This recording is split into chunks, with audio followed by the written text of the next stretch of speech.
everybody. Welcome back to the Burnout Brighter podcast. Matt I didn't even know he could hit octaves that high. I hope he leaves it at the end so you guys can hear how beautiful his voice was. But that was my introduction for Matt. Moving on to the more important people who are here on our show today. We have the amazing developers and creators of this game. Matt, what's the game called? Space Boat! Which we played. And awesome. we streamed it. So if you guys haven't seen that, jump over. We'll put the link in the bottom and you can watch our playthrough of it. It was incredibly fun. I love the colors. It was just like in your face. And it was it was so good because I know I get really excited about indie games just because they're so different. And I love the fact that and I love cats, which everybody knows. So this was the perfect amalgamation of things that Destiny loves. But yes, sorry, back to the introductions.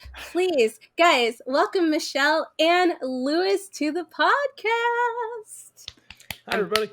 I'm clapping for myself. This is how pathetic. No, that was good. That was good. I should do quick slow clap. Oh, yeah, very good. Get some snaps in there. Yeah. One-handed clap. We had so many variations of celebrating right there. It was amazing. Luis isn't fair though because he can cheat and he can really do the one-hand clapping. Yeah, oh my god, really? It's a bad joke. It's the best joke ever. So, do anyways. it. Please. Do the joke. No, do it. that's because I don't have a left hand. So I'm a disabled game developer. Yeah. I feel it's so okay. bad Don't worry for about it. It's because it's real. It's his real one-hand clapping. We almost killed one of our friends that way because he didn't expect that joke and he was under the table just crying, laughing. I do suffer from inappropriate laughter, so I'm sorry, but I do. But guys, thank you so much for coming on. And when we jump into this, we usually kind of give our listeners a little introduction of who you are and kind of what got you to the place that you're at right now. And because I laughed at Lewis, I'm gonna let you go first. all good. So my name is Luis Alonso. You can call me Louis. It's fine.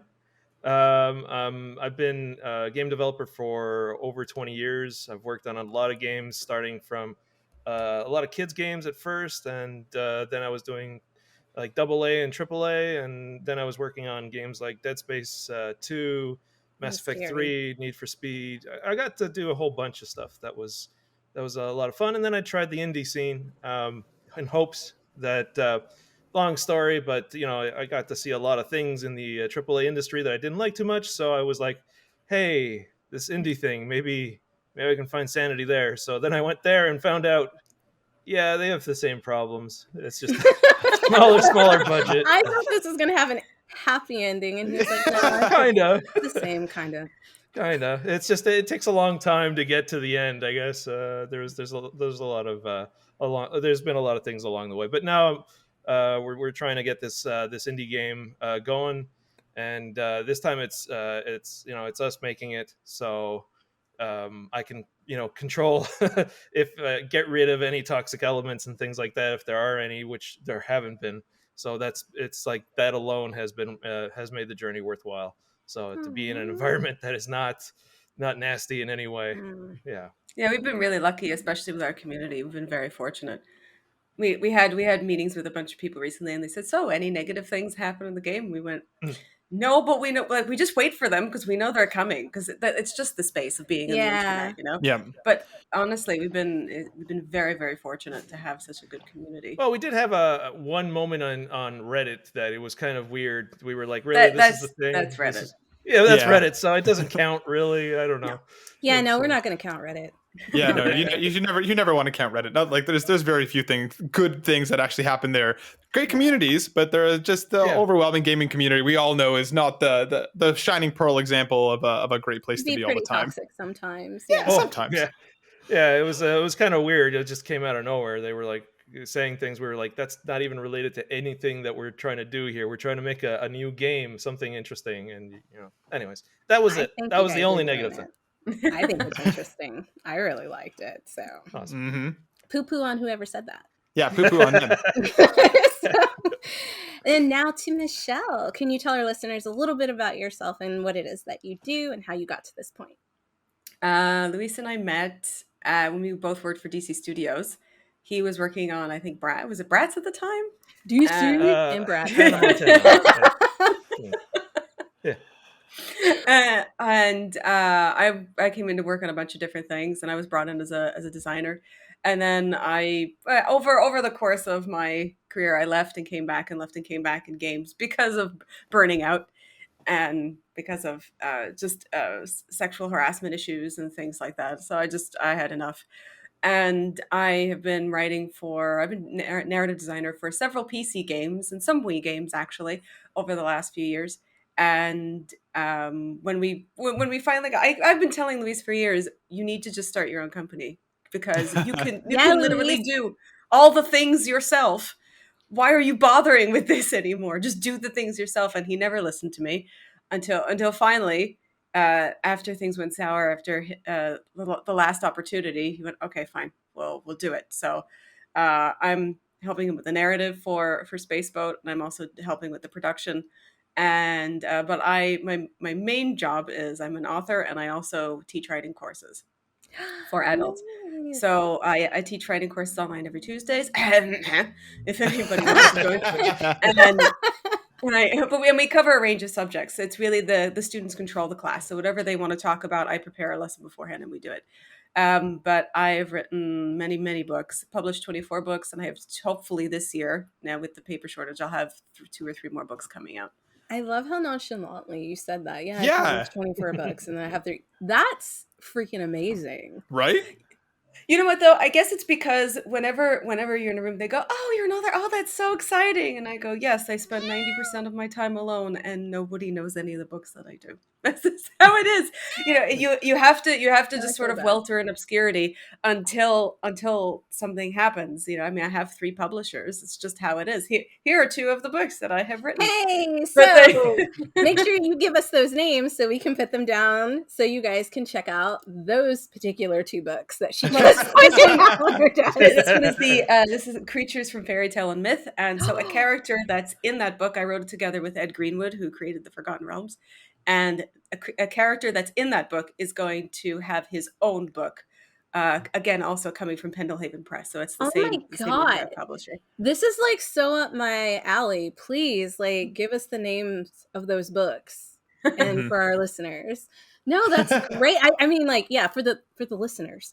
And if you are like opening your classes up for writing for the listeners as well, please give us that information so we can put it down at the bottom. The classes are always opening. We're starting our spring semester next Tuesday. They're open for everybody, for anybody who wants to come. They're about 2 hours a piece, and they are very heavy on writing. I do about 10 minutes of lecture, 10 minutes writing, and so on and so forth. I mean, it depends on sometimes we'll even play. I also teach sometimes by using like D&D style games, which people seem to really like.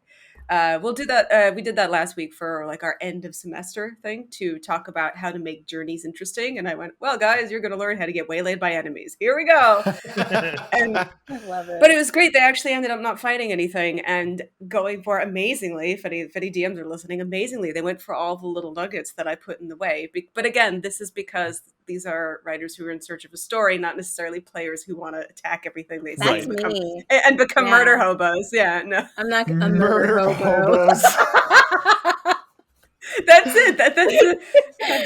That is the new term. I'm going to tweet about that. That is the best thing I've heard in my life. I didn't make that one up. I've heard that. Like a bunch of times. Murder hobos. Murder hobos. Yeah. Well, I hope you know, anytime we bring it up, to us, you're the one who coined it. So to us. We're always going to think of you. Yeah. Warm spots in our I coin it now. Every time somebody says it, I want 10 cents. There you go. There you go. But that's so cool. Like, you kind of like, this is not me like kissing butt. Everybody thinks I'm kissing butt when I'm giving compliments. Destiny never kisses butt. Believe me, I know. Yeah.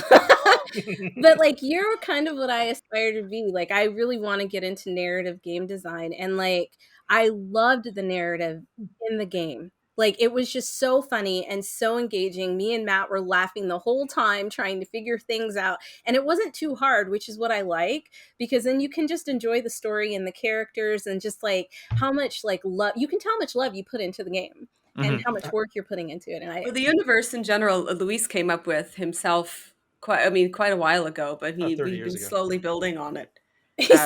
Just quietly, about 30 years ago. Roughly, it depends how you want to count. Yeah.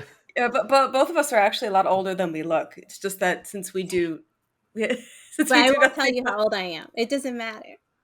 You know what's weird is we all say, "Oh, age is just a number," and then as you get older, as you know, you get like approach 40 or past 40, you go, "No, you know what? I'm 45. I live this long. Can't kill me now."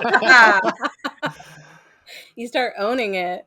But thanks for sharing those stories. Those are incredible, and kind of like what you guys are doing now, from working in the industry to having your own company, from publishing 23 books, 23? Oh, I don't even. I think it's 24, and then he's lost count, guys. That's how amazing I don't even know. He's lost count. But having your own books published, like, these are incredible feats, and you're working in the game industry. So, can you tell me a little bit about your company? Kind of what inspired you to do the story? I know it started about 30 years ago, but like, what made you come up with this story of like a cat in space and like it? Guys, there's so much. I don't want to give too much away about this game, so please go check it out. But yeah, can you tell us a little more about that? Yeah, sure. Actually, for people to check it out, just go to Steam and look up Space Boat. You'll have a demo there. Yeah, if you should. That's great too. And there's also a new demo as well with a new character. So if you haven't played it in the last month, you should definitely take a look. Yeah, maybe if you played it recently, if you saw Andy, a character that's there to allow you to figure out the puzzle quicker. Yeah, I don't know if you noticed that. That's the latest one. So you're good. Okay, we did play it, Matt. We did. Yeah. I kept going back. I went back to him a couple times. We did, because we got confused a couple of times. If you go up to him more than 3 times, he gives you something. I don't think we went up to him 3 times. I think we went to him twice. Yeah. Oh. Now I gotta go back. Man. Secret achievements. Yeah. We're gonna stream it again. Yeah. Like when you guys like update it, we'll definitely be streaming it again. It's also going to be featured on was it Women's Day? Congratulations for that. Yeah, Wings asked us to be part of Women's Day because we have more women than men at the company. So they said, "Would you like to have Space Boat featured?" I said, "Yeah, sure." I mean, also female protagonist. Yeah. At the moment, if you count a female cat as a female protagonist, or So as long as you're okay with that, that's fine. We hope to have more than that in the game, but that's what's there now. Anyway, sorry, Luis, go on. You were saying. That's good. So the game originally the universe was created when I was in high school, so like early 90s type of stuff. And I was I used to draw a lot, like a lot. I have. I'm not kidding when I mean thousands of pages of filled with sketches, and I have a whole bunch of them that have been scanned. And fortunately, there was actually a flood last year that destroyed my home entirely, and I lost all of the hard copy of my sketches and everything from my childhood. But at least I had the foresight of making scans, and I had a good chunk of it in the cloud. So, good thing there is that I have all of this stuff that I created for years and years, and then at one point when I graduated, because back then my parents were like, "No, you can't. If you're gonna live here, you're gonna have to get a real job." Get a real job. Yeah. It's not a real job. You don't see it everywhere you go. Yeah. Now you do, but back then it was like, to them, they didn't understand how an artist could make money, and it was just not I guess it was the 90s. It was I don't know, but the point there is that I did 2 things at the same time. So I was doing the stuff that I had to do for school, and got my career and got my bachelor's in commerce and all that stuff. And then along with that, I've been doing a lot of animation, rendering, modeling, everything, and doing sketches. And I created this universe, and I had this pilot show for a TV show, which was related. It's this universe, right? It's part of this universe. And then I created these cassettes and had a bag full of cassettes. They were like these little, plastic rectangles with little tape inside. I remember those. Yeah. What? They said VHS on them. And we didn't have internet back then, so I had to send them out to all of these places. We didn't have the internet back then. That was didn't exist. We had BBSs, but that wasn't. Yeah. So I was sending them out everywhere, and I was getting no responses. And then I was like, okay, I haven't even gone to school to learn any of this stuff. I've done it all on my own. So maybe that's part of the problem. I don't know this industry. Like I haven't worked in this industry either, and I don't have any experience. So what I'm going to do is forget this accounting stuff. I've got this demo now, basically, and I sent it out. At that point, I started sending out cassettes to every place I could to get a job as an animator or modeler or something. And sure enough, I got super lucky because the people that worked on Reboot, the TV show, I don't know if you remember what Reboot was. Yes, I loved Reboot. So some of their key people came to the city I was in, which is Montreal, and when they came here, they with a couple of people from DreamWorks and a couple of companies that you wouldn't recognize, like PDI, Pacific Data Images. Anyways, that became like part of DreamWorks as well. So all those people came here, and they started a studio and they made a TV show, and I was a part of that, and I got to learn from them. It was a wonderful experience. That's incredible. Yeah, unfortunately, the company owners spoiled everything, and it was a big scam, and checks were bouncing, and all of this talent just kind of went to different cities. They all left. But the really great part was I had an amazing moment there. And then I got into video games because that was my core. And I got into video games, and then 20 years later, after a lot of difficult, toxic environments and all kinds of crazy things, although there were a lot of good things too. Don't get me wrong. I had some good times in some of the companies and met some absolutely spectacular people that are friends of mine to this day. It's like once you've been through crunch time with them, they're your friends for life type of thing. Family. Yeah. So never after work that, for family. So yeah, after that, it was like it was time to go indie, and I thought. So I ended up. I figured, okay, it's been 20 years since I did that thing with the cassettes. Let's see if I have the experience now to be able to pull this off. So I built the demo and all that stuff, and here we are. That's so cool. So I was curious because then, like, you left AAA, AA, you left indie as well in terms of like working for another studio to start, Recombobulator. And Yeah. was it always that this was the thing you wanted to start with, that this idea that you had with the VHS many years ago, where you kind of like, maybe I'll do this, or was it like you left and you're like, I know what I want, I'm starting the studio, and this is where we're gonna, and this is the direction that we're going in? So here's the fun part. When I created the universe, I created lots of, like, I guess you could say almost like franchises of different kind of genres that fit within that universe. So it really was a universe, and like I had the different stories, and it's all related to the same idea that imagine in the future we like, for me, the whole thing of Star Trek and Star Wars always seemed very unlikely. It's a little too altruistic. Like, if you give humankind the ability to travel to other planets, we're going to turn it into Starbucks trucking lanes. Yeah, and just we're gonna monetize it. We're not gonna have these great adventures. No, we're probably gonna have like these giant vehicles that go from one planet to another, taking resources and bringing it to another place. And the thing that I figured is, like, basically the universe is gonna get monetized. Like, I mean, it's true. It's what we do now. Like, the US definitely, whenever the US goes into another country, they just make a tiny version of the US within that country. I don't know if you guys ever noticed that. Yeah, and then a Starbucks. Oh yeah. So that's the idea of, like, the idea of the universe is that even though that's a mundane concept, the fun is in all the characters that live in this very interesting universe. Like, a lot of things can happen. The technology is so different that you can have so much fun with it, and you can have so many different alien beings in this universe, all within that context that you have this method for traveling through stars, right? From planet to planet. And when I started Space Boat, the original, like, I had a whole bunch of other titles for it because there was all these other sub stories and characters that were all in my sketches everywhere. So when I did Space Boat, I was like, I'm just gonna start with the concept of a cruising. Like, basically, imagine they could create a giant boat bigger than the Eiffel Tower, where people could probably grow up and die, basically live their whole life on this boat, and it travels through space. And you've got, like, basically the Titanic scenario where you got people who are very wealthy, and then you got the other groups this is going to happen if we have the ability to do it.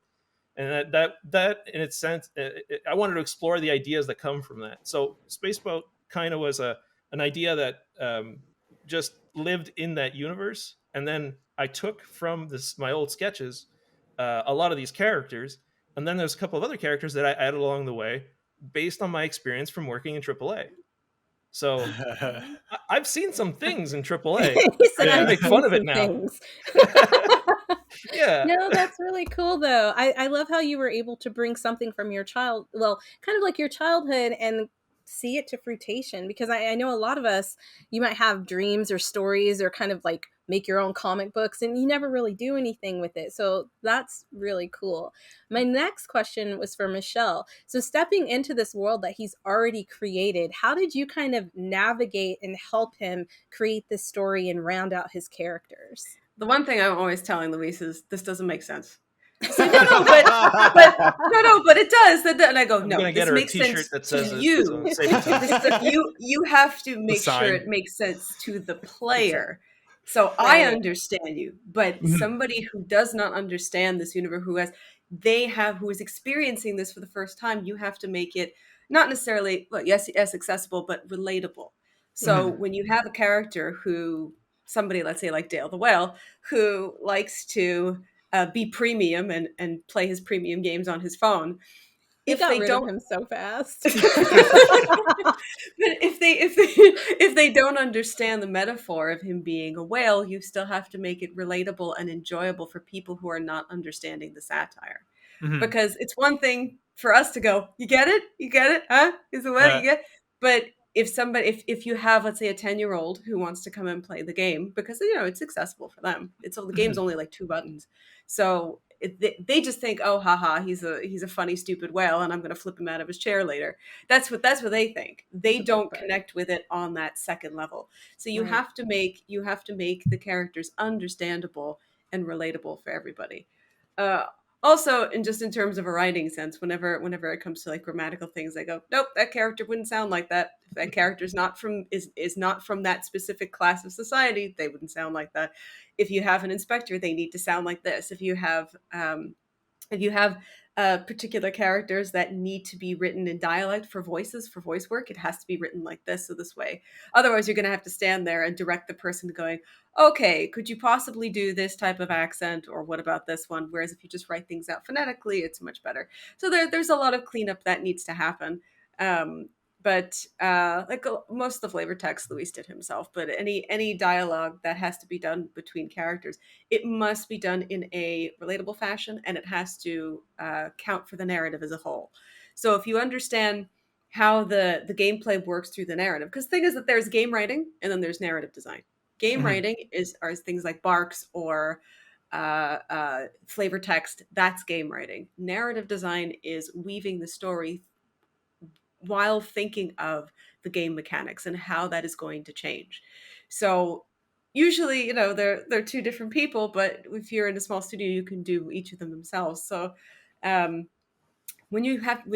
of game writing is easy, because all you have to do is think of, funny things for the characters to say in relation to the universe that they're in, right? As long as you keep it material to the universe. But if you think of the narrative as a whole, well, you have to think, okay, well, if I do this to Dale here, and if I say this to him then that has to count for something later on when he shows up again. Absolutely. So it's a matter of balancing the story. Sorry to interrupt, but I have a question, because there's a bit of a psychological experiment in the game, and I'm really interested in knowing if you ejected Premium Dale or not. Yeah, immediately. But we also had Michelle in the comments being like, toss his ass! Like, yeah, because we weren't sure if we could do it, and she was like, you can definitely eject him. And so as soon as we found out, we were like, done.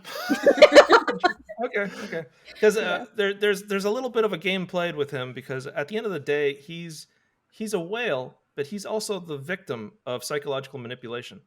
There's these corporations that are taking advantage of him, hence whales, that know how to manipulate him so that he can get hooked onto their games and keep pumping in cash, right? So at the end of the day, I'm hoping that we continue the story with Premium Dale, because you'll grow a relationship with him. You'll have something that develops with him. as a character, and I really want to break from like one of the sub goals that I have is to break some of the norms from games. So you don't just give them gifts to make them happy and make them your friend. Right. There's events that are triggered when you do certain things. Oh, goodness. And even if he doesn't know it was you that ejected him, he will have been ejected from a chair, and that will change his day and the events. Of course it will. Yeah. I don't know anybody who's ever been ejected from a chair who just, brushes it off. Anyways. Yeah. But that's really interesting. Does he come back? Oh yeah, absolutely. He's going to be. Okay, because we didn't know, and I feel bad because we also did not care. Yeah, but that's okay. You don't have to care. You don't have to care at all. But I wish that he comes back. Yeah, and like I think that's something that I found so impressive about the demo, because like I've been playing games for a while. I find it's very, very difficult to get humor in a video game done right in a way that actually kind of elicits that kind of response. I just feel like it's much more difficult. And Space Boat had Destiny and I like laughing audibly multiple times because of how clever the writing was, how ridiculous some of those situations were. Like, I mean, I love the screen grab of the part when you went into the Jello monster, because like, I was like, we did not expect that. Like those moments, I think in the demo feel so organic, and it doesn't feel like, are you going to laugh? Are you going to laugh? Like they translate incredibly well. So that's something that I wanted to ask the both of you, because I imagine that this is a marriage of, concept and writing coming together. What is that process like? Because I really do think that nailing humor in a game is difficult, and you guys have done it flawlessly so far. And it was really impressive. So I'll ask Michelle first. Well, comedy is all about timing, but you have to understand the type of comedy that you're doing. So obviously there's many different types. One is slapstick. There's visual comedy, where you have something like Earl, where he is a little bit of a visual comedy because his eyes do funny things and he's cute little arms and everything. But T-Rex arms. Yeah, he does his T-Rex arms. But he's a very friendly character, right? So immediately you relate to him because you look at him and you think, this little Jello blob looks like a giant frog, and I love him, and we don't care because he looks very friendly. So of course but then the joke can be, well, do you want to give him a hug because you like him so much? Go on in. And you go, oh no, and then they go in. But every character is different. So you have to take into account the comedy as a whole is a satire. So if you're doing satirical things, then obviously some people are going to get some of the humor and some aren't. But it has to be quick, it has to be punchy, and it has to be understandable. Really good humor is self-deprecating humor, because it's us making fun of ourselves as a society, right? So when really good humor punches up, not down. So even though we can see something like Dale, that you can laugh at that, but that's technically that's you punching down because you're throwing him off a chair. I mean, not like he doesn't, not like he doesn't deserve it, but that type that type of humor can only on jelly. that type of humor, pun intended, can only land once. Nice. Like if you do it again, it's not going to be as funny because somebody's going to expect it. So doing humor has to do it's timing. It's also doing the unexpected, not necessarily in the Star Wars sense of subverting expectations. No. Subverting expectations has to do with logic and absurdity. The game universe in general is absurd. So as long as you're working within those parameters of the game universe, something like, let's say, the Hitchhiker's Guide to the Galaxy, right? Anything goes. But again, if you have a giant cat that pretends to be God on a planet far, far away, that's fine, because within the absurdity, we expect that to happen. Right. So it's the same thing with same type of humor with Space Boat. Anything here can happen, and we have a few other things that we wanted to add that were pretty funny too. But some of it's experimentation as well. Yeah. I mean, like for Earl in particular, to go inside of Earl, like at one point I was thinking, well, where is he going to store all this stuff? And I'm like, he's got all these pre-order gifts. He's got his hat. And I'm like, well, I guess it's inside of him. I mean, why not? He doesn't have any organs or anything. It's just in there. There's no harm. He sees his body differently than we do. You could just do that. You never have to worry about a purse or anything or a wallet. You just put it inside of you. Yeah. I wanted to congratulate you as well, because jumping off of what Matt said, I feel like your game has a lot of that kind of, excuse me when I say this, but Disney Pixar kind of feel with the humor, where like kids will still enjoy it, but like adults will also pick up on humor that kids may not get readily. And I thought that was really, really interesting, and that you've done it so well, because I'm excited to see where you go with the humor. Mm-hmm. And I definitely feel like this is a game that kids could play, and I want to see if we laugh at the same things. You know what I mean? Like, I want to see if they pick up on things, because today when I go back and watch old movies, I'm like, oh my God, I did that. What? And as a kid, you never even noticed it. You found other things funny. So I love it that you're playing to both audiences, because your game is colorful and bright, and that's usually what kids go for. They absolutely love that. It definitely gives me that 90s kind of vibe, and like the Muppet kind of look of the characters is, kids love that kind of stuff. But I love that you have some adult humor in there that also pulls in, you know, on our adult kind of like. Well, that's what we grew up. You know, if you think of all the like Animaniacs and Yeah, Tiny Mhm. Toons, yeah, that's what we grew up. But you know, as when you're a kid, you don't understand their, you know, when they're talking about like President Clinton and all. You know, you don't care. But as you get older, you watch that now and you think, oh, yeah, oh, exactly. Yeah. But it's okay, because that as you say, that is the kind of absurdity and absurd humor that's acceptable for both parent and child. So we grew up on that stuff. Whereas, you know, especially in the 2000s, I don't know what happened. I I don't know what happened. I graduated from high school in 2000, so I don't know from 2000 to 2010. I don't know what happened. I was in university. I wasn't watching TV, but it seems like there was just a dearth of anything good, and there was nobody could agree on what was good. Nobody could agree on what was bad. It was all just stuff. And it was all flash animation. There's a Yeah, lot of that, yeah. Yeah. there was a lot No, of that. I actually, mean, a fun fact here. Because I created a lot of these characters and the general universe back in the 90s, actually late 80s, early 90s. When I created it, I wanted to keep the flavor of what that was like back mhm. then. Like sci-fi back then was much more like optimistic, and you had it was shinier, right? So Yeah. that's why everything is so shiny, and everything's clean for the most part. And you have carpets that are actual, like you want to put your fingers in the carpet, you know, there's a lot of work that's done.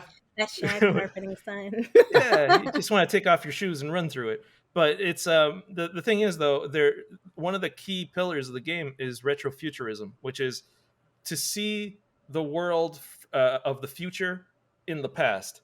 So it's Mm. basically the vision of the future in the 80s. So and it brings me back to, there's a lot of things in the game that are super subtle. No one needs to know about it. They're just little things that are there actually just for me to be able to go back into the 90s and be able to say, all right, I got that. That helped me get back into the frame of mind. So I'm making this correctly. I'm making it from my perspective from the 90s. And Just that's, watch Back to that. the Future 2 over and over again. That or Earthworm Jim, because that's the vibe I get, or Toe Jam and Earl, like Yeah. all of those games that came out back then. Yeah. fantastic. Yeah. Or Skull So yeah. Monkeys. So the humor, like what Michelle's saying, the humor has lots of layers, and the retrofuturism is, it's like I'm not making the humor retrofuturistic, so it's just the universe is retrofuturistic, so we can still have humor from today.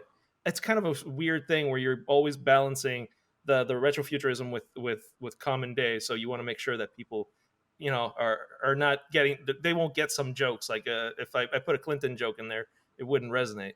Right. So Right. yeah, so I have to, there's this little balancing act that goes there. Yeah, you have That to be makes careful when it sense. comes to when it comes to comedy. You have to be careful with referential humor, because some things don't translate very well. Oh my Uh, God. So Like if you the watch scary those, movies. yeah, exactly. Or Mm. if you watch, even if you watch Friends nowadays, it's just 20 years later, and it does not, half the stuff doesn't work anymore. And so Mhm. you Yeah. have young people today watching it going, I don't understand, why was this show so popular? Why was it so funny? It was the times, you know. And it just happened to be that's how it was. So especially in the days before the internet, we didn't have other things to reference, so television became our point of reference. Now Right. Saturday that, morning cartoons. yeah, exactly. So now that we're on the other end of that spectrum, looking back at it, we go, ooh, Actually, Yeah. I'm hoping that there's a part of the game that will not age well. I hope, which is the basically this. There's a lot of commentary about AAA video game monetization. There's a lot of it in there. If you don't know what it is, no problem. The game's good for you. You still have a lot of stuff to enjoy. But if you know what's been going on in video games and how egregious it's getting, to the point where even like things that was free with the game is now charged on the side if you buy the collector's edition. I mean, that's ridiculous. There's a whole bunch of stuff now. So I hope that eventually in the future, when people are playing the game, they're going to be like, I don't get it. What's this all about? AAA monetization. Because Whereas it's better. Yeah, right. I really hope that I. Yeah, I hope so too. Well, it's already turning, because we see that live service games are not doing very well right now because it's too, I have a weird question that has nothing to do with this, but so it has to do with the conversation, because I don't usually buy collector's editions, but I saw some people who bought them. Do they not come with a disc? Not always. Oh, not always. Okay, I understand what you said. So sometimes, depending what it is. So if you if there is a collector's edition that comes with a statue, it depends on whether or not you get because sometimes it will only be like a digital thing, but they'll give you a commemorative box. Yeah, like I saw that. Yeah. With no disc. But like no disc. No disc. That doesn't make sense to me. Like, I saw somebody post that on Twitter and I was like, they were upset. And I was like, I would be upset too if I paid all that money and you couldn't even throw in a floppy disk or something. Like, well, some of them were throwing in codes. You'd take the code and enter it, and that was fine to some extent, even though it's kind of like, oh, here's my hard case. Do you know what I mean? Like, what's the point? I mean, or I would just buy the statue. But if I want like something memorabilia, I want all of it. Like, I want the disc, I want the statue, I want the box, I want all of it. Sorry, that was a random tangent. No, I completely agree with you. That's why I stopped buying collector's editions long time ago, even though there were games that I really loved and desperately want. Even, I think the last one I even thought of was like Fable 3, because it came with the game, but then it actually came with a book, and then it came with a thing that the game came in that was a storybook that you could open up. It was very cool. Dope. That's dope. Like, if I'm going to be spending that much money, because they're expensive. If I'm going to be spending that much money when the game itself is already like $50 to $60. $50. I wish. Pokemon was $49.99. No, because we're Canadian. Yes. We're Canadian. You're all Canadian. I'm so sorry. And actually, and Luis and I are in Quebec, where sales tax is higher, so a single AAA game is $91. What? And that's not even the collector's edition? No, that's just the game. Absolutely. If you're buying, for digital too? Yeah. It depends what it is, and it depends what console it's on. But yes, with sales tax, because we never had digital sales tax up until about 2 years ago, and then they realized how much money, because we were all buying games on Steam, going no tax, and then now they implemented it about 2 years ago, and now you have to. Oh my god! Also sucks because now you can't even gift games if you're outside. I remember when Steam you could gift games, and now you can't. Because I think when I first had it, I couldn't play a certain game because I didn't have any games in my inventory. This was like way, way ago. And so someone gave me a game in order for me to get the game. And then, and you can't give game, which I think is stupid. I think you should be able to gift a game. I think you should be able to get rid of games that you don't want if you just want to gift it to somebody. But and then they should have some sort of auto conversion. It's like, you want to give it to this person? They're in a Canadian account, a UK account, or whatever, VAT tax and all that stuff for the UK. It's the same thing for them. So it could be like automatically. That. And then it was the international community that came after Steam. They're like, oh, we're missing out on all our tax money. And Steam went, well, that's not my fault. These are digital goods. It has to go by country. So give us your VAT tax. And then, so we were really lucky in Canada for a very long time. We didn't have tax on digital goods, and it was gorgeous. Yep. So great. I think we've always had tax. Well, whenever I bought things, but like I'm in the US and they tax everything. So, I think PlayStation only just started doing the digital tax like in the last few months, even like PlayStation just very recently got on board. So I was like, oh god. But so I had a question actually, because I realized that we haven't actually talked about the core story or the setup for Space Boat yet. We've talked a lot around it, but Lewis, I was wondering then, can you give us the elevator pitch for Space Boat as you enter the game? Like, because we've talked about the Muppets, we've talked about cats, we've talked about pieces of it, but how does it all come together? All right, so I guess for someone who hasn't played the demo and doesn't know what the game is, you get to play as a space cat. Now, space cats are kind of like these sentient beings, right? No, that's the real cat. That's actually the cat that it's based on. That's Domino. Oh my god, I didn't know that. Yeah. Hi, baby. She can't hear you, so she's staring at me going, why does this woman have a camera in my face? I just lost my cat last year, but I moved her. Yeah, I moved her thing up there. I didn't know if I told you, Matt, but Jackie made me this pillow, this very horrible pixelated pillow. It's adorable. Zuri, because it was such a dark picture, so but yeah. But you play as her. You play as I love you, kitty. You play as Inspector Domino, the rookie officer of the RCNP, the Royal Cosmic Narwhal Police. And Matt's laughing because he knows. And you are charged with finding a jewel that you have been told is very precious and something that you need to get back for the RCNP's records. However, when you actually do find the shape-shifting thief, things happen, and it's up to you. It's up to you where you go from there. It's up to you. Yeah. So basically, the person who stole it created an intergalactic incident, and so now there's these two planets, or there's two planets that are at each other's throat because of this gem, this jewel that was stolen. Yeah.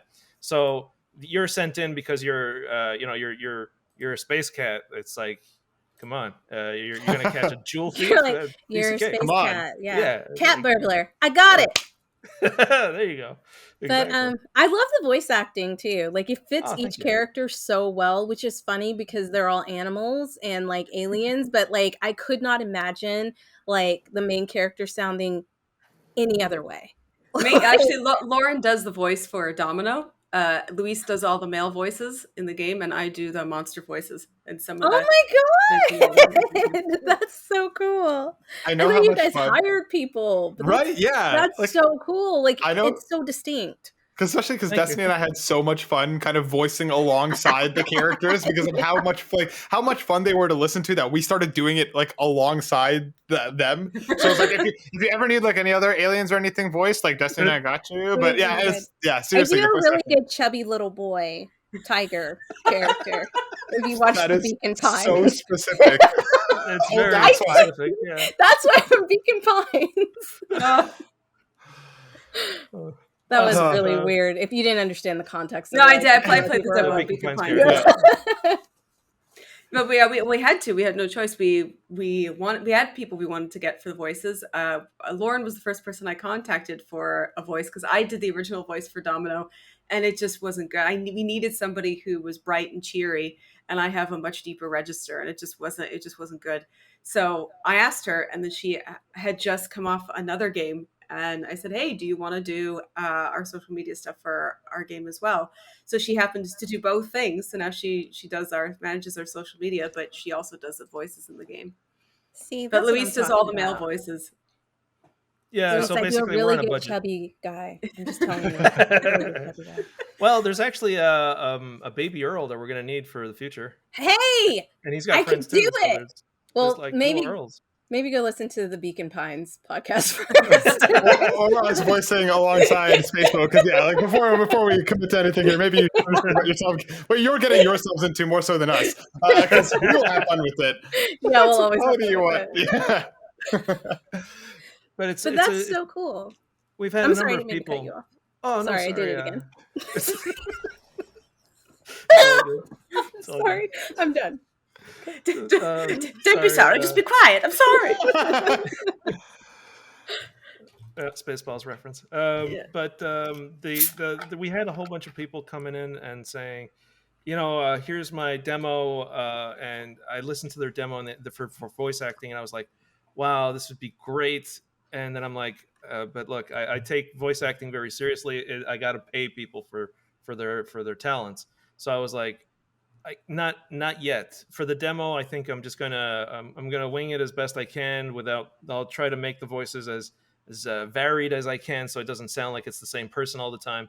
And then I was like, but I've got you on my list. And then I just have this list, literally a list with the names of people I want to bring in, so that we can have voice talent properly with an actual getting paid for doing it. Yeah. So I appreciate you wanting to pay people for that. I know that sounds weird, but in our industry, Yeah. with some companies, they want you to do the work, and then they don't talk about pay until later. Like, you put in all this time, and I think that's one of the downfalls of working for a startup company and things like that. And so I really appreciate that you're like, look, we're not going to bring you on until we can properly pay you, because I think that is so important that you get paid for your time. And I'm saying that to all our listeners. If you want to get into something, even if it's not a lot of money at first, you should be paid for your time. Period. Every time. Yes. Your skills and your talents are valuable. You have to make sure that people understand that. Yes. It's like the worst is for writers, I think. They get really? Ask Michelle is about it? That. Huh? Like, ask me again how I feel. How do you feel, Michelle? I'm poor.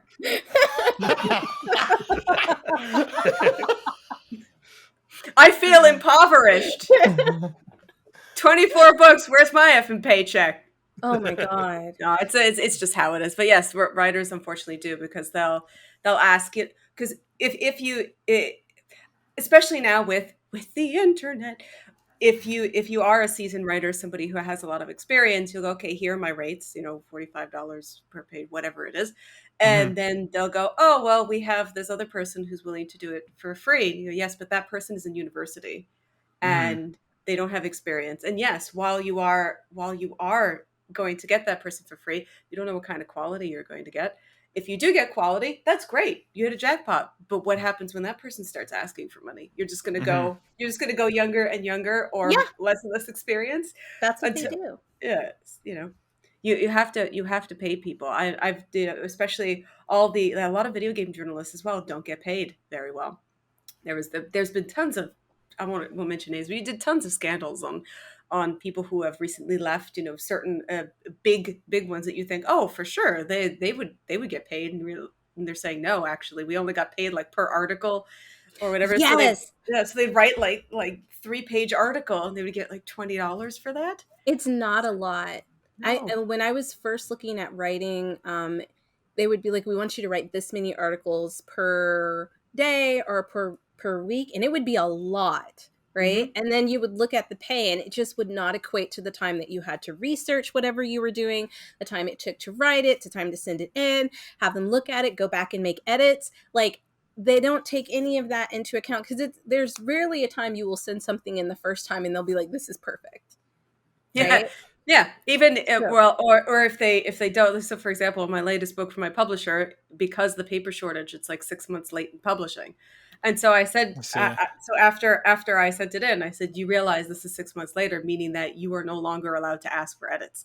You get what you get. You don't get upset. Right. And yeah, so when he was asking me, he was saying to me, so he's like, oh, this only happens over 3 chapters. Nope. You want me to rewrite it now? We have to redo the contract, and you will repay me, because that's absolutely fair. Yeah, because they'll try to take advantage of you. I know when I was doing graphic design work and stuff like that, I'd have to put that in, like, you get 3 reviews, and then after that, it's more. Because people will keep coming back to you. They will abuse it, and then they'll sit there and be like, "I would never do that." Yes, you will. Yes, you will, and they'll withhold payment if you don't. Yeah, that's why you always ask for at least half up front.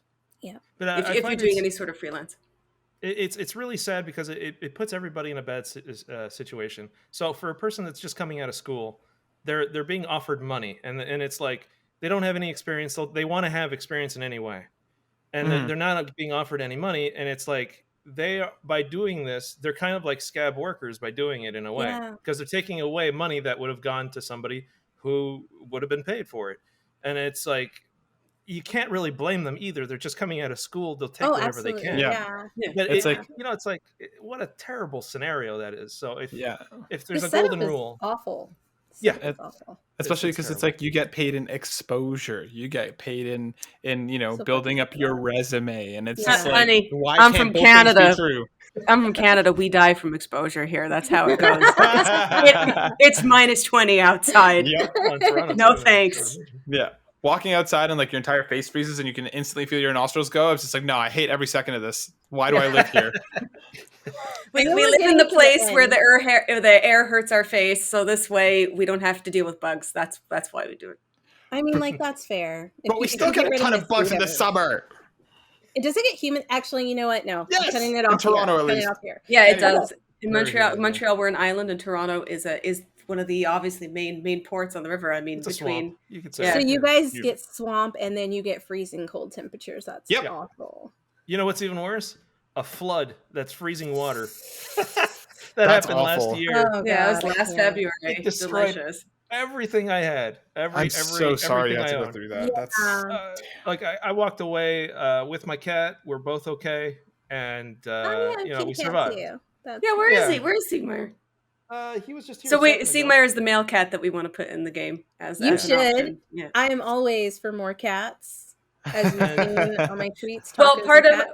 part of the side project that we're doing now for Space Boat is a cat cafe on Domino's home planet. So it's going to be all cats. Oh, I love that. that is incredible. I've been So playing that- a whole game that's just about cat cafes. That is So what that- it is. Yeah. Exactly. So that's actually a perfect segue into a question that I had. So I'm going to gaze Wait, into I my. had a question first. I'm You sorry. have to Go. stop it.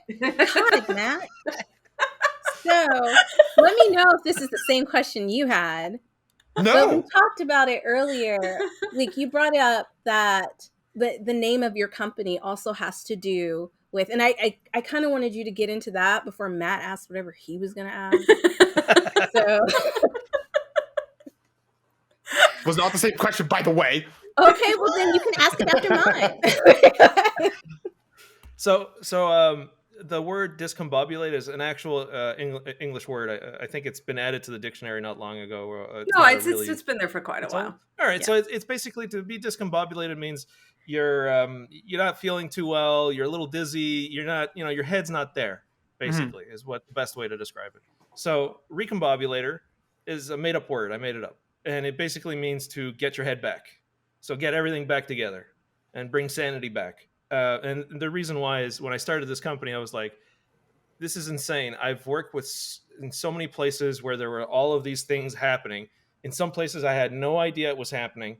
In other places, I got to see it, and it was terrible, and I couldn't do anything about it. There's got to be some sanity back in games. So I figured Recombobulator Games, it's going to stand for something. It means we get our mental well-being back in games, because there is absolutely just unacceptable things that are happening in the industry right now. So that's the core of the idea of. To be fair, though, it's games. not as I always tell Luis, it's not just in games. It's everywhere. It's just that because the gaming industry is a relatively young industry of only about 35 years. And because we work online and because we network very freely with each other, it's known. It's more out in the open. Let me tell you what goes on in publishing and how bad it is there. It's the same. It's the same thing. Well, it's but the not. thing is It's just that So whenever we hear people going, video games are evil, it's because it has nothing necessarily to do with the industry or the work that we do. It has to do with the fact that you have a certain group of people who are in charge of all the money and in charge of all the goings on in the company and in charge of production. And it's the same anywhere. It's the same in publishing. It's the same in banking offices.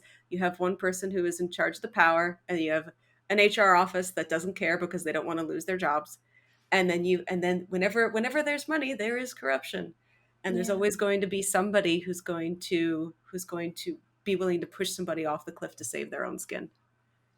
So I'm not saying that we're going to be free of all that, because it's kind of naive to think that it couldn't happen. So the thing what I'm saying is, for Recombobulator Games, if I can get this company like properly on its feet, I want to do everything I can to stop those kind of things and to be more aware of it before it happens so that I can stop it. Right. And already our team's really tiny right now. We're just 3 people, but we're getting along just fine. I think I've been taking the pulse. 3 people. Yeah, it's just It 3 of blows us. my mind that Right. it's just 3 people, which is it's a good thing.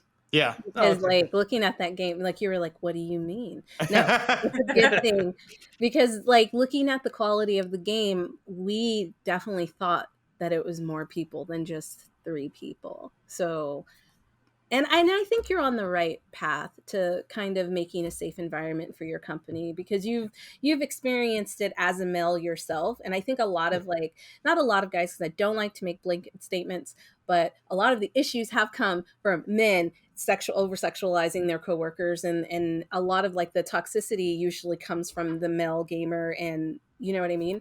So I think like experiencing that as a male and seeing it, and it kind of helps, because it's not this thing where you're like, well, I've never experienced it before, so it must not be that big of a deal. Because you get that. You hear that. For people who don't see things visually, or for people who've never experienced it, it's hard for them to empathize with people who are going through that. So I think the fact that you've already been through that is really going to help create the culture of your company. I think you are on an incredible path. And I can already see that you and Michelle have a really, really good relationship that's built out of respect and trust. And I think that's one of the main, like, the cores of having, you know, a good partnership. Yeah. I'm also one of the only people he talks to all day, so if he pisses me off, I just turn it off. Michelle, where'd you go? Go away.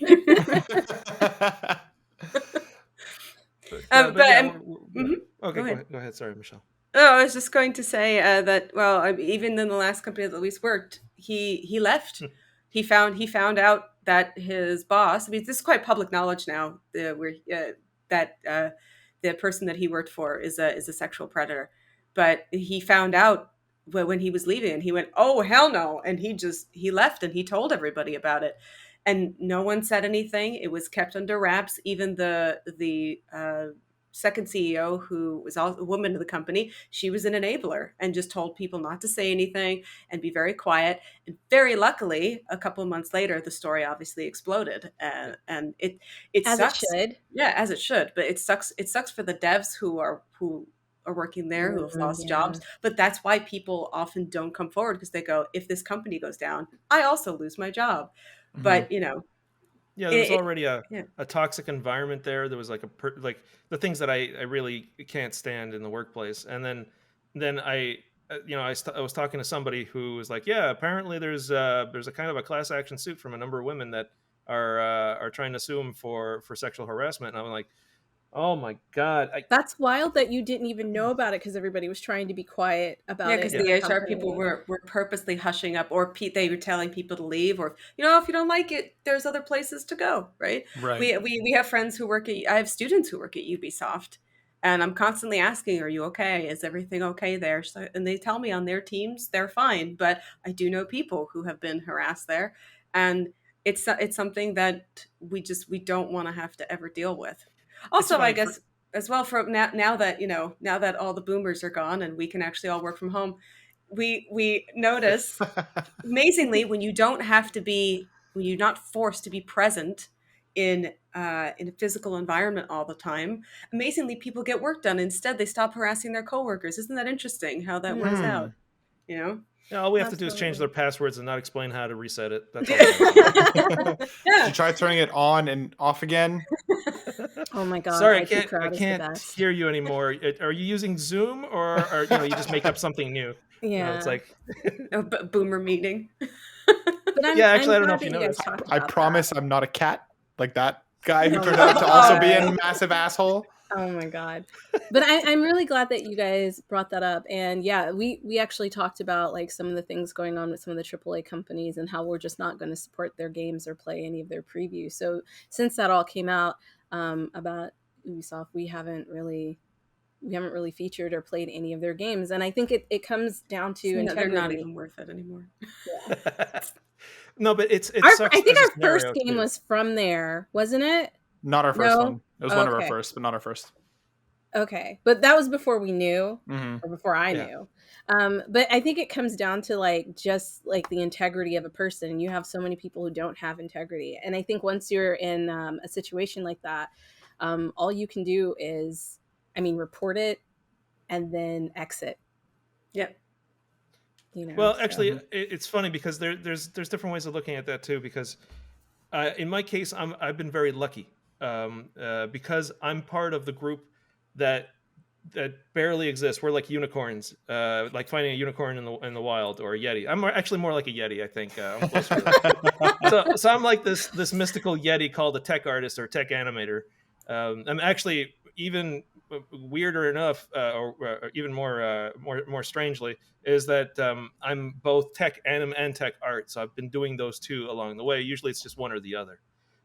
But the thing is, companies really look for us, like tech artists, because we do something that very few people do. Like out of 100 people, you might have one person that pops up and goes, "I'm going to be a tech artist," right? And I think that number is even exaggerated. It's less than that. So we're in demand all the time, and there's a plethora of different kinds of tech artists as well. So it's difficult to find us. So in my case, if I'm in a company where I detect, and I've got a pretty good nose for this stuff now.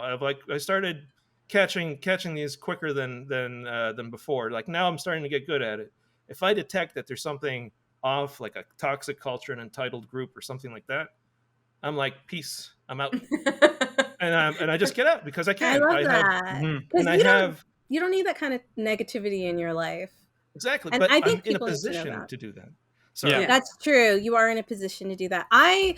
Regardless if I'm in the position to do that or not, I won't stay because I prioritize my mental health more than the job itself. So like Matt knows, like we were both working at a school and I was just like done. And the only reason why I stayed a year longer is because of COVID. But I was just ready to go. And I think after a while, like you really do have to think about yourself and your mental health. And also, can we think about other people too? Like if you see that happening to somebody or you see that somebody's struggling with that, like if you're not going to speak up, at least check on that person. Don't just sit there like because I forgot what it's called, that phenomenon where like we see something happening and we're like, oh, well, the next person will take care of it. The bystander effect. Yeah, Yeah, exactly. The case of Kitty Genovese. yeah. Can we like not do that? If you see someone being harassed, like you should definitely, if you're too afraid to stand up for them, at least check on them and make sure that they're okay. Because I can't tell everybody to stand up for people. Some people just don't have it in them to do that.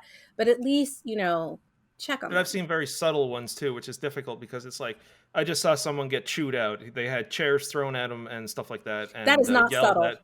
I know, well, like I mean, it's subtle in the sense that it happens in an office. You can barely catch it in the corner of your eye, and everybody else saw it. That's what I mean by subtle. Okay. But you're right; it isn't subtle, and that was actually in a really big company, which I will not name.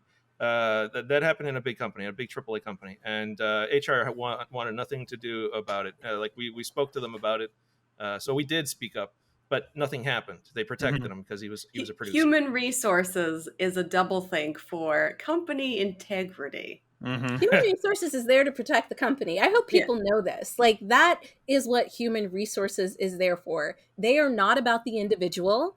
They are about the company. So as long as you know that going in and reporting it, that like it might not go anywhere. It's not you. It's just the company life. That's just how it is. Human Luckily, resources is never nowadays there. though we have Twitter. So if you catch something happening, just make it go viral. Yeah, put it on your phone and blow it up because that's what you have to do is you have to publicly embarrass. Look at Activision. The only way that they actually got any help was because they got publicly embarrassed from the state of California. That's it. Yeah. California was like, we ain't having it. Yeah. But consider the scenario though. There's a lot of people there that are also good people that are working there.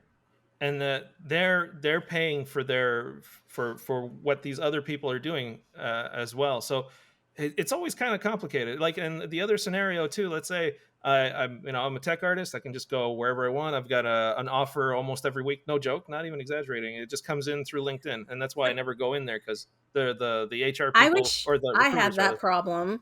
Like, I It's don't get onto yeah. LinkedIn because people are always trying to hire me because I'm so good at what I do. Oh, it's not even that you're good at what you do. They want to hire you just to outsource you to other countries. Even if That's you're crazy. not as good as what you do, just getting all those job offers, like, I'm really shit at my job, but people just need me. So It wasn't a humble brag. It was. You'd be surprised, because you get treated like trash as a janitor. I'm not kidding. Tech artists get treated like janitors. sucks. So it's not really all that great. Can you, I'm sorry, I don't mean to cut you off. Can you explain what a tech artist does? Because I feel like we're throwing this word around a lot, this title, and like, I'm not sure I understand what it is. So I know we probably have listeners who are like, what is that? What is that? So let's say you have so I'll talk about tech animators. It's usually a little bit easier to understand a tiny bit. So let's say you have the what we call the modeler, the 3D modeler. They will make the model Right. in sculpt it and make it look pretty and really look amazing. And then you have somebody who Rigs it. will animate it, make it come to life by moving it, and so on. They don't touch the model, but in order for them to move it around, you have to have a technical animator like myself, or sometimes they're referred to as technical directors, but they're not directors. But anyways, So you're the guy who rigs stuff. I'm the guy that does the rig. Yeah. I knew what that was, and I just could not. And I will tell you why. I went to school for 2D animation and media arts. That's what I got my undergrad in. But then I got my master's in 3D special effects and animation. And my best friend wanted to be a technical director. So I was like, this word, I know what it is, because she rigs. And I hate rigging. And I hate cleaning rigs. Most people do too. That's actually why that makes sense why there's not a lot of you. Yeah, no, makes sense. I part-time teach it because it's usually a block for many people, because they're like, a lot of people go into school and go, I want to create a character from scratch and give it life. And then they're like, oh, here's my concept art. Here's my model. It looks awesome. Oh, how do I make it move? Yeah. And then there's this giant wall that they hit. It's hard. It is. Well, once you have the core ideas explained well, you should be able that's to get. What we'll say. It's not hard. I just didn't have it explained to me. No, it's not. No, it's hard. It's hard. No, it's easy for Luis because there's a lot of math involved. And Luis has made his own rigging system. That's why it's easy for him. What? He invented his own rigging system. That's incredible. Louis, that's like, come on now. Come on now. You are like top 10%. I picked a turtle to animate and rig because I was like, oh, his back never moves. I just got to move his feet. And that's clever. I like that. Yeah, but it's like it can be complicated, but there's also a part of it that can be simplified. So that's why I went to school, because I wanted to show people that were hitting that wall that was literally ruining their whole dreams. Like they went to school to learn how to give life to a character they imagined, and then just kills it. Actually, you'd be surprised. Some students have been doing that. They do buy things in order to bypass this. Yeah, that's where it gets really sad. Yeah, I would do that because I'm not a rigger. I don't like it. It's not creative to me. It's very what is it? Left brain? That's very logical. What Cartesian, is it? Yeah. It's very, very like, because I'll see Jackie and she's like working on something for Team Kaizen like this, and it's like the character has water for arms, and I'm like, no, thank you. Not doing that. He would have just had regular arms and they would have been upset. So what a tech artist is the equivalent of that, but in environment art. So they're the ones that are doing all the crazy shaders. They're the ones that make the waves of water kind of do all the nice things and all that stuff. So they're doing all the stuff that blocks artists on the other end, on the environments. Okay. So tech art and tech anim are kind of like, basically, these are the groups of people that de-block other people to keep going to the end. Yeah. And you do both of those? Yes, those are my... What programs do you work in? I'm just curious. You just throw them out there. That's the thing that's funny. It's almost like a religious thing, and it's almost like a religious war between the different softwares. So over the years, I've come to the conclusion that every software that exists out there, just know them, as many of them as you can, and understand that each one of them has a strength and a weakness that the other software may not have. So, for example, while I was at BioWare, I got pegged as the 3D Studio Max wizard, but the problem with that was that they were switching to Maya. So they were like, he's no good at Maya, right? And I'm like, guys, I just If you did the can do training with 3D, the... if you can do Yeah. 3D, sorry, if you can do 3D Studio Max, you can do Maya, because we had to learn those like way back before there was like Blender and all these other ones, which dates me. But like, because Maya was animation industry standard. So if you were making movies for like Pixar, you used Maya. But if you were making video, and that's because for... I'm sorry, I'm like throwing some knowledge out there. That's because for animated films, they could take higher resoluted characters. So that means like you could have more polygons. And I don't know if that's helping anybody, but it just means they're more high res, and that means that they're heavier, right? So for movies, you could do that. It was kind of standard. But for gaming, you wanted to use lower poly characters, and then you wanted to kind of, to make them look high res poly, it would be like shaders and textures and all of that kind of stuff. So for me, 3D Studio Max was for gaming, and that's the only thing they taught us how to do with 3D Studio Max. And then for Maya, it was all like if we wanted to work for Pixar or if we wanted to do 3D animated shows. I'm pretty sure it's different now. That was a long time ago. Yeah, that was the consensus back then. Like, for example, if you're talking Shrek era, they were using something called NURBS. No one even knows what that is anymore. I know what nerves are. You didn't want to do NURBS in 3D Studio Max. No. It was terrible. But in Maya, it was Maya, you could entirely designed for NURBS, right? So yeah, and when you were able, like back then, that was a thing, and you'd have to use Maya or Softimage, the original one, before it became XSI. Which is better for organic shapes. Yeah, back then. Nowadays, they're all now you can kind use of Blender and all kinds of stuff, right? Yeah, and it's free. In Mudbox, stuff like that. Mudbox, I wouldn't touch it because it's still owned by the monopoly. Yeah, you'd want to use ZBrush. Besides, ZBrush kind of surpassed Mudbox because the monopoly that bought Mudbox didn't actually develop anything for it. They just sat on the license of it. And go figure, a monopoly didn't actually advance. Wow. So that's dead. Yeah. Wow. Yeah. Looking at you, Adobe. Wow. No, actually, it's Autodesk. Yep. Actually, in this case, it's Autodesk. It's that one's even worse. But what's funny is that when I ended up at IDOS, I was showing all the tech that I knew for Maya, and I got pegged as the Maya guy. And to the point where even Autodesk called me, and I'm like, man, can you just do a conference call with the BioWare people so they can hear you call me a Maya expert? I want them to hear this. Didn't they even hired somebody? They even hired somebody else to help. Apparently, whatever they wanted to do just didn't work. It's great. Matt, I feel bad. What was your question? I feel bad that you haven't said anything for like 10 minutes. I was just letting the conversation play out. No, so for myself, what I was wondering, because I mean, you brought up the Space Cat Cafe. And like, so I wanted to ask, like, let's say 5 years down the line, Space Boat's out. It's been a massive success. You guys are doing very, very well for yourselves. Which you will. Which you will. I mean, this is, again, crystal ball. I can definitively say this is going to happen. Manifest. Exactly. Where would you want to take the universe next, right? Because like you guys you don't refer to it as just the game, right? You keep talking about it as a universe, as a whole place that you want to play around in. Is that a potential Space Boat 2? Is that a TV show? Is that an animation? Is that a different genre of game in the same kind of world? Like, you know, pie in the sky, you choose whatever it is that you want to do. Michelle, I'll ask you first. Where do you want to see Recombobulator Games go in the future? I just want to make a game. Okay. That's a good answer. I know.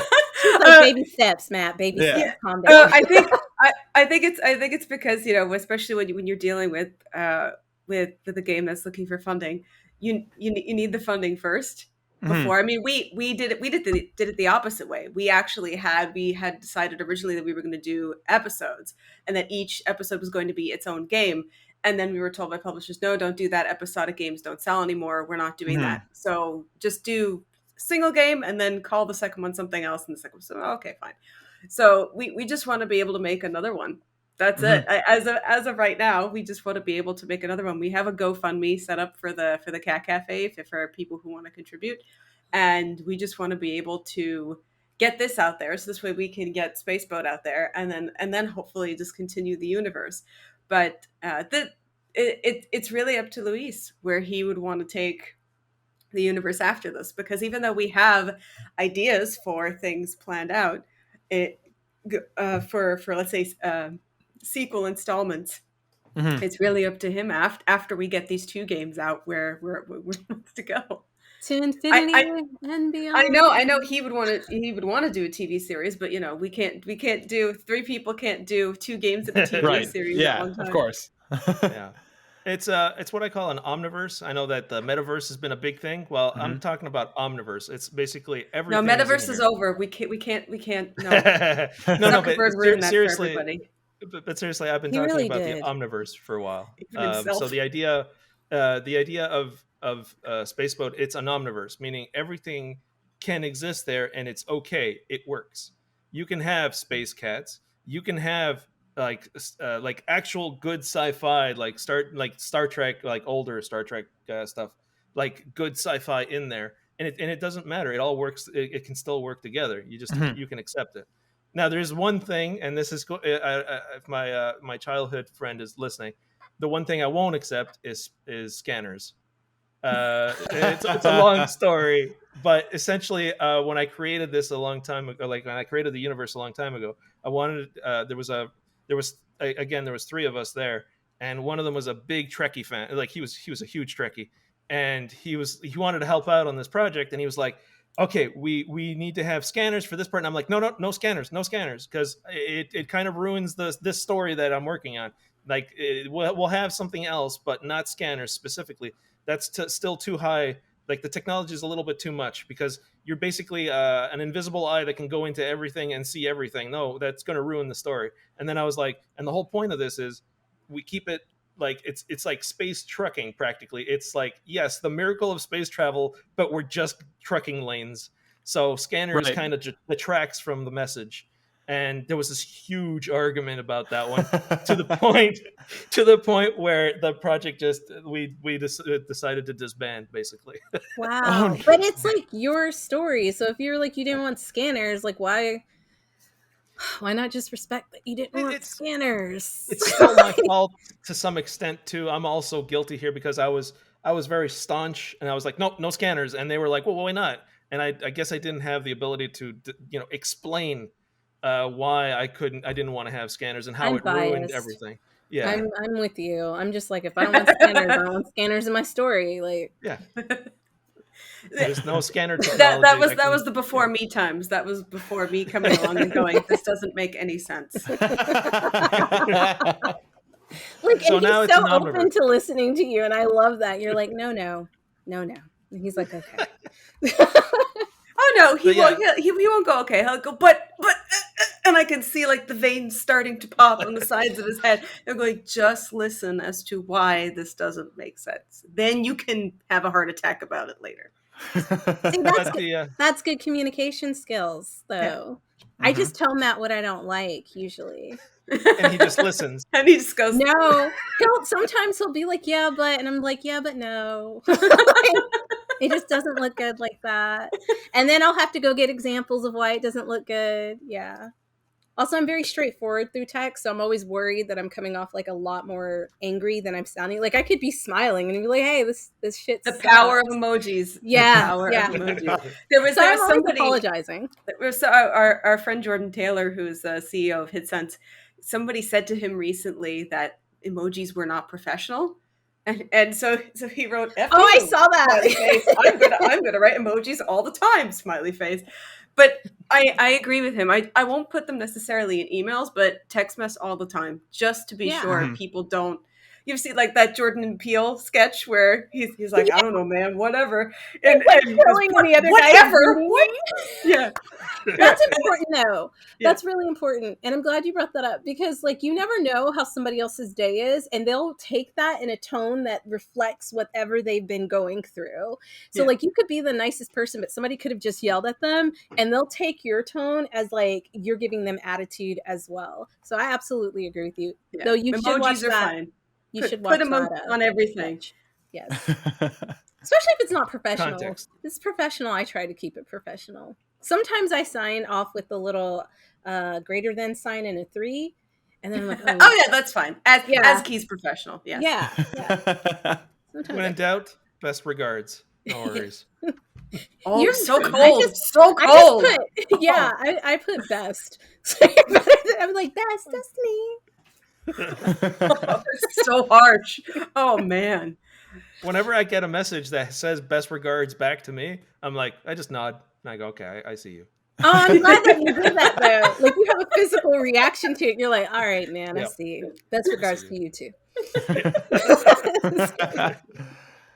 I think it's also difficult because we all understand now the language of emails. Like it's been 20 years, so we understand. We understand how people get passive aggressive. As per my last email. Oh my god! As per my last email. Yeah, exactly. So, and any of the passive aggressiveness, you have to use emojis now in order to make sure that translates properly. Yeah, no, I agree. Because sarcasm does not translate properly if you do not use some sort of emojis. No. Also, the language doesn't work for everybody the same way. So if you say something like, as per our discussion of February the 24th type of thing, something like that, it's like somebody who sees that is like, oh my God, it's like they're going lawyer on me. What's going on? What are you doing? You got to put the dot after it, like the 3 dots, so they know you're annoyed. As per our last discussion, ... You'd be surprised. In a lot of the big AAA companies, we got training. They would put us into these classes to not put the dots. No, not the dots. They gave us Lego blocks, like cushiony Lego blocks with colors. So the idea was each personality was represented by a different kind of color, and then if a person is analytical, they get the blue block. So I'm not joking. They spent a lot of money on those little blocks. So when you would go to someone's desk and you would see, oh, it's a blue block on the desk. God. I have to approach this person this way or else I might anger them. You'd be surprised how much money. But that's really like, I think we should teach children that way on how to approach people. Like seriously, now that I'm thinking about it, because we do that one size fits all thing, but that's really interesting. It's funny that they used Lego blocks with you guys because I know they probably spent a ton on the fact that it was Lego blocks and they could have used anything with the colors. What your AAA money is going toward. Lego blocks. God. Oh my God, I'm upset now that I realize that. I'm sorry. No, it's okay. I'm sorry. Simplifying like the. Oh, sorry. No, I keep doing it too. No. The problem that I had with that is that you're taking the whole spectrum of human personality and you're shoving it into 4 different colors and combinations of those. 4 colors. Okay, yeah, it's just 4 colors. And I really thought it was more than 4 colors. I'm sorry. Yeah. No, it was literally just 4 colors. And then you could have combinations of them. So you could say, I'm a bit yellow and I'm a bit red, but I'm mostly blue. And then you put the 3 blocks because when you did the test, that's what the colors that came out that describe you best. So you were brown in the end. Actually, in my case, because I'm kind of like in the same way that in video games, I kind of do a bit of everything. I'm like, you can see it in the demo. Are you black then? No, I'm all the blocks. So I'm all 4 of them. And so people would be like, black? No, it's the 4 colors. That's it. Oh, I was like doing color theory and mixing the colors. And like I was like, so if I was red and blue, you're doing more work than the HR does. I was definitely doing more work. Sorry. It depends if it's a light-based system or if it's a pigment system. If you're going with light, all colors combined equals white. If you're going with pigments, all colors combined equals black. You know what? I was going with pigments. I was not going with light. Good call on that. There's a lot of times where someone's like mixing paints and they're like, yellow and blue make brown? What is this? This is not green. I thought it was supposed to be green. I've been lied to my entire childhood. And it's just because it's pigments. When they're talking about yellow and blue, they're actually talking about light. And light combined equals green. So the more you know. The more you know. Right. So painters think in pigment and 3D artists think in color because our pixels are light. It's a light system. That makes sense. RGB, right? Yeah. RGB. Yeah, wait, are you? No, you know what? I'm not going to get into this. This is ran super long. We still got to do news. So Matt, I'm going to throw it over to you. I really was about to be like, but wait a minute. Okay, go ahead, Matt. Sorry. We have one piece of news that we're going to touch on today. I'm going to be pulling from IGN, written by Adam Bankhurst. Pokemon presents February 2022. Everything announced during the Pokemon Day 2022 celebration. So I'll run through some of the smaller announcements first. There's a new update called the Daybreak Update for Pokemon Legends Arceus that's already available. I completely forgot about that. Thank you for reminding me, because I've been stuck on Elden Ring and I completely forgot that they announced, oh, by the way, everybody, here's a new update for Arceus. Perfect. Which is a big deal for Michelle, trust me. Like, oh, it's a big deal for me too. Yeah. Matt loves Pokemon. Yeah, all about it. Brilliant Diamond and Shining Pearl getting some more stuff. Pokemon Go is getting some Alola Pokemon coming. And there's also some mobile game stuff, but I'm not going to touch on that because the big piece of news was Pokemon Scarlet and Pokemon Violet announced for late 2022. Thank you, Michelle. We're coming. That means we're going to have 3 Pokemon games in one calendar year, which is absolutely wild. Actually, this is important for you, Luis, too, because his big thing was always that, why isn't Pokemon open world? It doesn't make any sense. And I agreed with him. See, I loved Sword and Shield, but I understood them. And I always say this, that a lot of people crap on Pokemon because they are not understanding who's playing and buying the Pokemon games most. Us, the 30 and 40-year-olds. But these games are also supposed to be meant for little children. Like when we played them first, right? I first played Pokemon, I think, when I was 12 or something like that. When Red and Blue or Red and Green, depending which country you're from, came out. So when I see people getting angry about, Sword and Shield doesn't look great. Oh, it's not open world. I understand, yes, if you want to talk about it on a technical aspect, I completely hear you that it's not up to snuff. But they want to keep the experience pure for little kids, knowing that we're going to play anyway. It doesn't matter because we're the ones that are buying it. That's Nintendo. They'll do whatever they want. You're going to spend the money on it. But because of the backlash of Sword and Shield and the fact that, so they put the wild area in and then everybody went, why can't we just have this? And I think that's why they went with Arceus, because it's not a mainline, or it's not a generation Pokemon game where they could just go, okay, this is for the adults. This is outside everything else. Here's an open world Pokemon game and you can just play it and enjoy it. Now, people are complaining, oh, but it doesn't look great. It's on a Switch, honey. It's not, open world games are not going to look great. It's what it is. Aside from the fact that Nintendo hasn't even responded to our emails in over a year.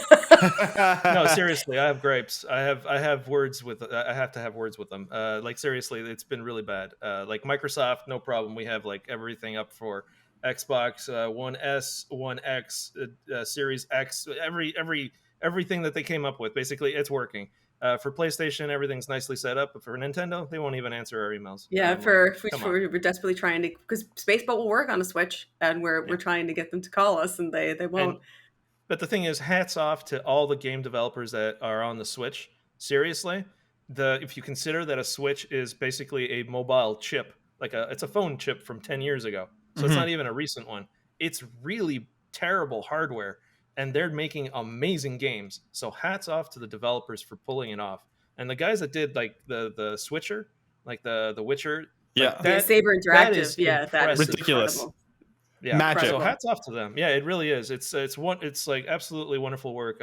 For me, that's one of like the greatest technical achievements I've seen in this generation. So when Arceus came out, and I said, here, Luis, look, here's a fully open world Pokemon game. Now you can shut up about the fact that it's not open world. My problem. I feel the same way. I would want an open world one because I grew up watching the cartoons like you guys did, and so it was very open world. So when I saw the game, I was very unimpressed, even back then. So now that I haven't bought it yet because it's too expensive for me to buy for something I'm just going to try out. But I do plan on getting it. You're going to like it. Yeah, I think I'm going to love it because I love open world and I love RPGs. Look at the smile. Look at the shine in Matt's eye. Look at the smile on his face. It's the whole reason I bought 2 Switches, honestly. And one of them I don't even play. It's just in a box somewhere on my shelf. Resell it so by Arceus. There you go. That's an idea. The thing that bugs me about Pokemon though, since like day one, like even I remember Pokemon on the original GBA, like I've seen it from like a long time, and every time they always had 2 versions of it. And ever since I was a kid, it bothered me that you had to pay double basically to be able to explore everything. And as a result, I've always stayed away from Pokemon, because in my mind it was, it's the scam game, the one where they want me to spend twice. No, because you weren't supposed to buy both versions. You were supposed to buy one, and your friends. Yeah. Yes, that's it. Yes, your friends. I didn't have any friends who wanted to play Pokemon. Unfortunately, See, that's fair. I get you. I understand. He's like, I didn't have any friends who wanted to play, so then I had to play both of them. I would have been upset too. Yeah. I'm super curious to see more of this. The trailer looks like a very interesting, like it looks like a great step forward. We did get that open world confirmation that it is going to be perhaps a more traditional Pokemon experience married with the open world of Arceus.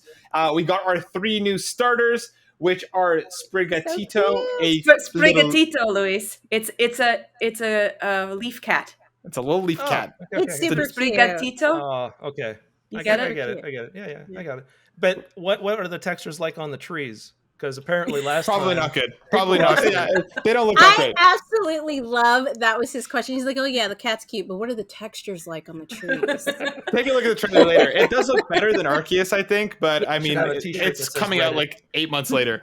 We also got Fuecoco, a little crocodile, a little fire crocodile, and Quaxley, which is basically Donald Trump. It's Donald Duck. Yeah. Donald Trump duck thing. Is it Donald Trump duck thing, or is it Donald Duck? Because those are 2 totally different entities. It's Donald Duck. It's Donald Duck. Yes. But it also looks like Donald Trump. Somebody did a mock-up they mocked up his hair and everything, and it looks. Anyways, all 3 have a massive support online already. Lots of people are arguing about which one's the best. I personally love Fuecoco. I'm always a fire starter guy, and as much as I love the little leaf cat, I absolutely love this little alligator. That's the end of our friendship, Matt. Which I was going to say, Michelle, which one? It's Sprigatito. We're going to get the cats, obviously. I don't even Destiny's play the game, Team and cat? I know it's a cat. So, yes. Louise, between leaf cat, fire crocodile, and water duck, which one of these 3 jump out to you? I have to go with the cat too. I'm sorry. It's got to be the cat. I mean, like, did you see the game that they're making called Space Boat, where you don't have to buy 2 of them, so you can play it by yourself? As far as we know, this is a giant plot twist coming. And that's but yeah, so it looks great. We'll be learning more. This is what happens when I criticize Pokemon. Matt will turn on me. Yeah. Oh, you don't know ferocity unless you have angered the Pokemon community. Michelle's like, I'm going to destroy Space Boat from the inside out if you keep talking about this. I'm not a fan. I shit on Pokemon all the time. Like, I always talk about it on the podcast. Matt loves it, and nobody's come after me yet, but I wish you would come after me. But anyways, I'm not going to do that. That's a challenge. There's a lot of criticism about Pokemon that is completely fair. Mm-hmm. So, but I love the cartoon. I absolutely love the cartoon. I cried when Ash died in the Mew one. I can't remember. Spoiler! No, I don't care. That was like years ago. I was like, what? You haven't seen it? But I haven't played all seen the movies. I've seen the shows. But I haven't seen the movies for some reason. Like it's just like a really long show. To be fair, like it's like a really long episode. Look at Matt's so sad. He's like, but that's what it is. It is. They don't do anything like amazing in it. It's still him with Pikachu. The animation's usually better. It's more fun. It's long. It's a longer, concise story. We ain't here to shit on anime movies. That's better than we can say for the games, huh? Okay, now. Oh, shots fired. Okay, so now we're done. I just want everybody to get along. You know what I'm saying? You came for me first, Matt. Anyways, so when you started going off like the animation's better, it is a long episode. You came for me. Forget. Anyways, well, I can understand that because my childhood ended when I saw Transformers the movie. Did you go see that in movie? Did you go see that in theaters? They had like a special release. My parents didn't want to. They were like, "It's a cartoon. You should see it on TV." So I couldn't. No. Last year they had a special 35 anniversary release, and I went to see it all masked up. And I remember when I was going in, and then we're gonna end the podcast, guys. Sorry, I'm like doing this random tangent. And then like you forget though that we're in Canada and we still have restrictions. We've had restrictions for 2 years. We haven't had theaters open in Quebec for 2 years. Yeah, I'm in the U.S. where they don't care and they don't believe in a pandemic. So we went with like a mask and everything, and then I was like, "Yeah, we're gonna go see it." And the guy's like, "Oh, what movie are you gonna see?" Some guy who was just randomly working there, and I was like, "Oh, we're gonna see Transformers." And this was the most sexist thing he could ever say to me. And he was like, "No, you're not." Like, he didn't believe me. And I girls don't play games. Girls don't watch Transformers. It's because have you know, I have the biggest crush on Hot Rod ever. To this day, it's because him. Beast Wars is better. That's why. But anyways, yeah, and the podcast Destiny. It's true. Wow. No. Matt ended it on a high note. Beast Wars was the best. No, it was not better. It was good, but Destiny, we're not getting into this. Please end the show. No, I'm not going to end it. I'm not going to end it. You can't be doing that. You can't be like throwing out stuff like that. Absolutely not. Listen, the Transformers movie was just like a longer version of the TV show. Wow. No, it wasn't. It wasn't like a longer version of the TV. See, you fucking piece of shit. Okay. You didn't see the movie? No. The original from the 80s? No, that was the best. Orson Welles. I wasn't alive. Orson Welles does the voice. You know what? Matt, we don't tell Matt anything else. You need to go see it. Why? I've already seen the better Beast Wars. And Orson Welles doing voicing. Oh, you know we're supposed to go to PAX. I will not forget this. You will. No, I won't. I guarantee you I won't. Beast Wars. But shut up, or I smack you. Beast Wars was good, but it's not better than the original. Okay, the story for Beast Wars was really good, though. Especially the episode when you realize they're all the way in the past, and you see like humans in their ape form and everything. Oh, it was so good. I actually worked with the guys that worked on that, and they weren't too happy about working on it because they were like, we were basically making one episode a week that was introducing a new toy. We didn't feel like artists. And I was like, "Oh man, that's so sad." I actually really enjoyed it. That's Transformers started. Like they got the they had the toys, and then they were, instead of making commercials, they made a series to go along with it, so people would buy the toys. Anyways, that's the end of the show, guys. Thank you. And we all ended as friends. Yeah, that was my goal. My goal. But I want to thank Michelle and Lewis for coming on and talking to us about Space Boat. Guys, go check it out. We'll put the Steam link down below. Wishlist it and go play the demo. And if you're too lazy to play the demo, go watch us play the demo. We had an amazing time. Before we go, Michelle and Lewis, can you drop your info? Because we want our listeners to follow you. We want them to support you. So Twitter handles, whatever you feel comfortable dropping. So you can follow the company at Recombobulator Games on Twitter. That's where we're the most active because it's either Lauren or I who take care of it. Lauren during the day and then I in the evening for all the people who live in California. Twitter, it's Recombobulator G because we ran the place. You can on the Twitter though we have links to everything. We have links to the merch store where you can get all the Earl merch. We have links to our Discord. Yeah, and it's actually merchandise you can get inside. Like we have like Earl blanket, the blanket, and we have like the shower curtain. So oh my god, I thought you were gonna say you could get it in the game. Like you could be in the game and go up to a vendor and order it, and then it come to your house. That's what I thought you were gonna say. And I was like, awesome. That is amazing. I wish. My coding skills are not that good yet, but that is have like idea. a Mr. Combini in there that yes. you order things that it could like you order space pizza and there's Domino's shows up at your house. Like, oh my god, would be amazing. That would be amazing. I would never order pizza any other way again. That is the next step. You do not want to order from Mr. Combini. Every pepperoni is a microtransaction. No. Oh, okay. Well, create somebody else who's not going to like rip us off, please. Anybody can join our Discord. Again, the link is on our Twitter handle. We also have a TikTok as well, where Lauren goes through all kinds of indie games. So if you want your indie game to be featured, please tell us what your indie game is, and Lauren will feature it on our TikTok. Oh, that's awesome. That's amazing. I also have a personal TikTok where I talk about books and other really nerdy things. And Luis doesn't like social media. TikTok.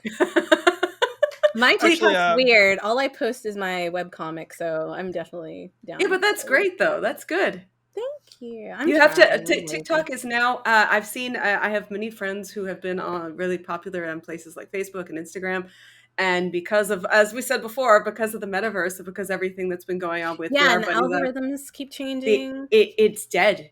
It's Yeah, dead. I you have not. cannot get anything on there. Like we used to get like when I first posted, we would get like 400 or 500 likes and stuff. Now we get like 100 or something.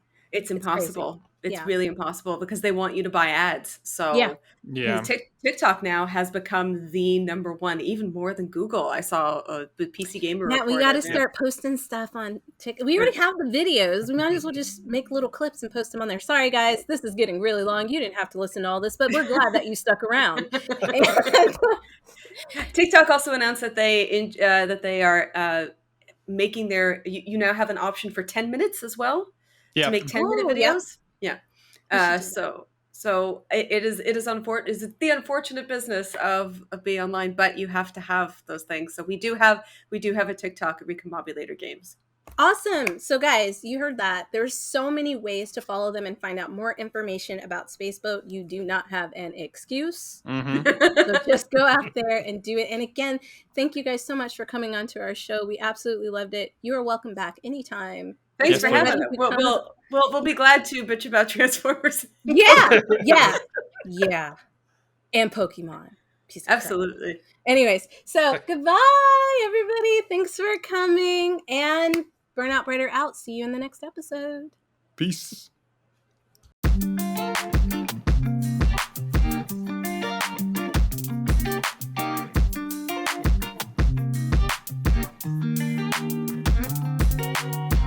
Everyone, we hope you have been enjoying Mental Health Power Up as much as we have. These conversations are incredibly important and we very much appreciate your time. But these conversations aren't the only thing that we're doing, Destiny. What is the second part to this?